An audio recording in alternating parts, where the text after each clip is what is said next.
Revolutionary greetings, comrades. We hope you are okay wherever you are.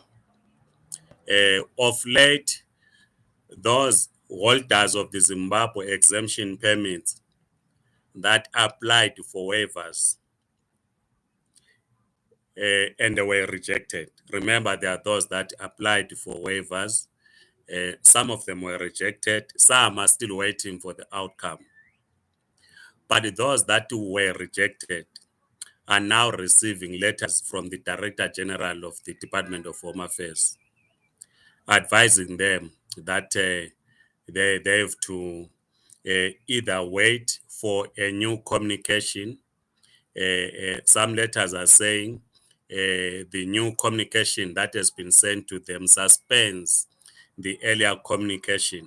The earlier communication being the rejection of the waiver, and some letters are saying the Minister of Home Affairs is receiving legal advice and is applying his mind on such applications. And once he has applied his mind, he is going then to make a determination or a decision, which will then be communicated to the applicant. So if you applied for a waiver and you received the letter, so it means you have to wait. Then there are others also that were rejected, whether it was a waiver application or a visa application.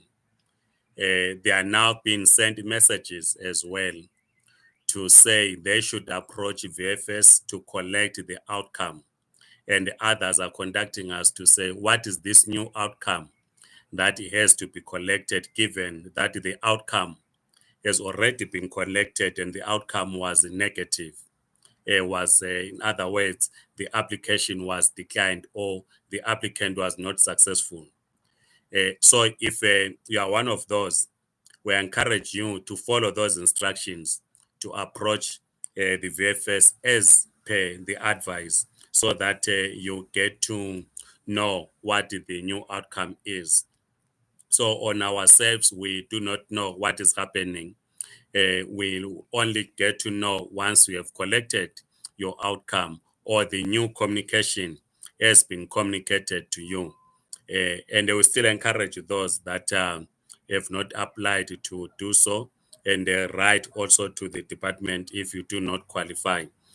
So if you are moving to other visas and you are still considering applying for a waiver, time is very little. You need to have submitted your own application for a waiver. Remember, we've discussed the meaning of a waiver and what should be waived. We've dealt with that. I think we've covered this in about 3 videos. So we'll wait for you when you collect the new outcome as directed by the letter or new communication that was sent to you either by the Director General through a letter or an SMS, because others are receiving SMS to say approach VFS to collect the outcome. So please keep us posted once you receive the outcome, so that we advise others. So we're not sure whether there's a review of the earlier decision which was taken, and whether the department is going to arrive at a different determination, different from the earlier determination, where they rejected those that would have those that had applied. That's what we thought we needed to communicate with you. And then, of course, the other thing, social media is abuzz with the election result announcement in Kenya. As we record this video is around 27 past 3 on the 16th of August. We are told that former Prime Minister in Kenya, Raila Odinga, was also the presidential candidate, is addressing Kenyans. We will get the latest update on what he had said later on.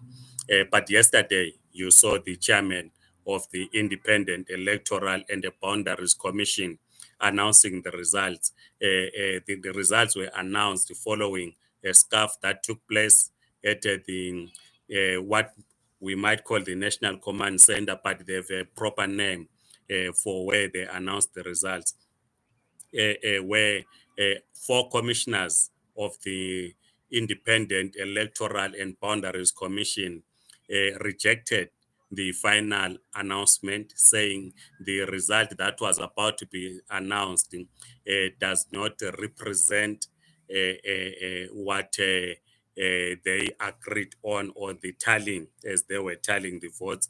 They boycotted, they addressed a separate press conference. You then saw the chairman of the Independent Electoral and Boundaries Commission declaring Deputy President William Ruto as the elected candidate, or as the president-elect, reaching the required 50% plus one vote or more than that, was declared the president. We hope that there will be no violence in Kenya. I heard over the news this morning that a body of one electoral officer was discovered in the bushes. It appears this person was kidnapped on duty, and his body was discovered in the bushes by the police. Uh, we would not want to return to the situation that we saw in 2017 and 2007, where most Kenyans lost their lives. We will be on Friday, this Friday. That will be just to check the calendar. Today is the 16th. So Friday on the 19th, we will get a detailed analysis from our comrades in the Communist Party of Kenya. Remember, I said they were participating, so we agreed that on Friday we will speak to them. So they will give us an overview of what is happening in Kenya. But as I'm concluding, that you have received the outcome, that you have to collect an outcome if you're an holder of a ZEP, you applied for a waiver, proceed and collect the outcome, and let us know. Thank you, Comrade Sarama Zindu, Comrade Aubrey Nobet, Comrade Grace Ndundu, Comrade Dominic Chiltamba, Comrade Ronald Njerere says, Mr. Mapena, just want to ask who applies for a waiver? Is it me, application, or employer? We have explained this. You can do a joint application, but it's you, even your company can assist you to apply for a waiver, comrade. But you need to submit that application. You can check the videos that we have done. We've explained this.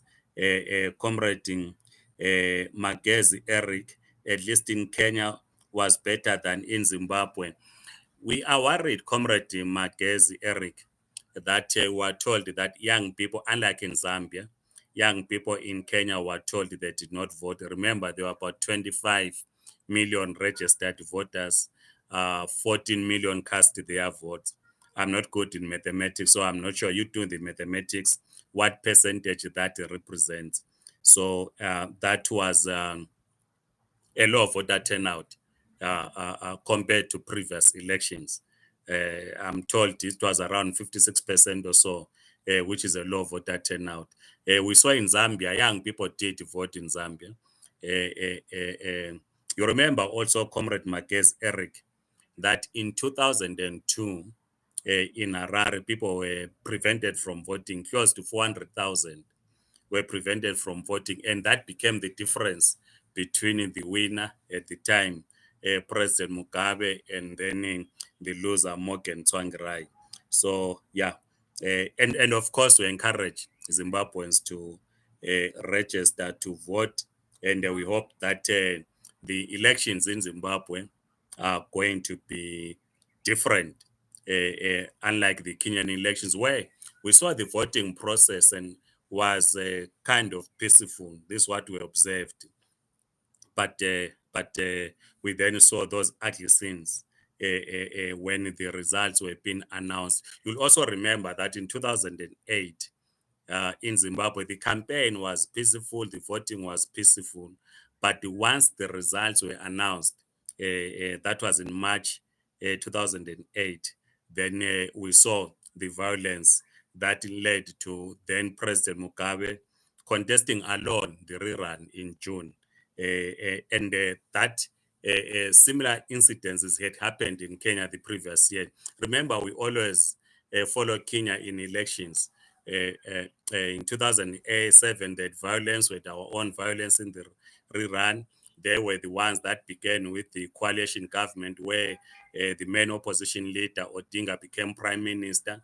It played itself out in Zimbabwe in 2008, where Tsvangirai became prime minister. So, trying to draw, I know, Comrade Eric, you were trying to say Zimbabweans are not responsible citizens when it comes to voting. No, we are. But of course, the other difference between us and the Kenyans is that Zimbabweans in South Africa and in any other country in the diaspora, they cannot cast their vote, they have to go there. But here in South Africa, Kenyans were able to cast their votes there. And in other countries where they have a presence, they were able to cast their votes. But in Zimbabwe, is different. Comrade Ken Leg says, good day, Mr. Mabena. Just for clarity, if I don't qualify, I must send an email to DHA.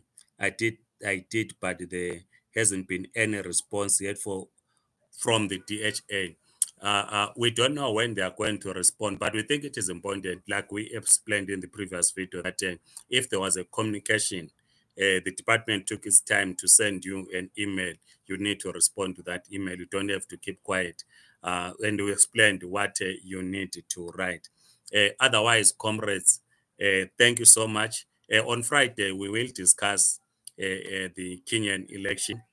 Our comrades from the Communist Party of Kenya will assist us with an analysis with the analysis of what is happening. But we continue also to monitor what is happening in Kenya. Will obviously get, so some of you might actually be following the address by former Prime Minister Raila Odinga on what he's saying. We already seen the other four commissioners, the position that they took.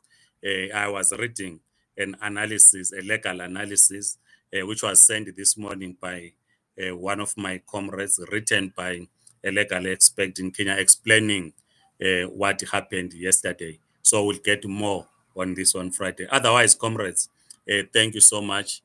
Please like this video, circulate to your contacts, and please do subscribe. Otherwise, have a great evening.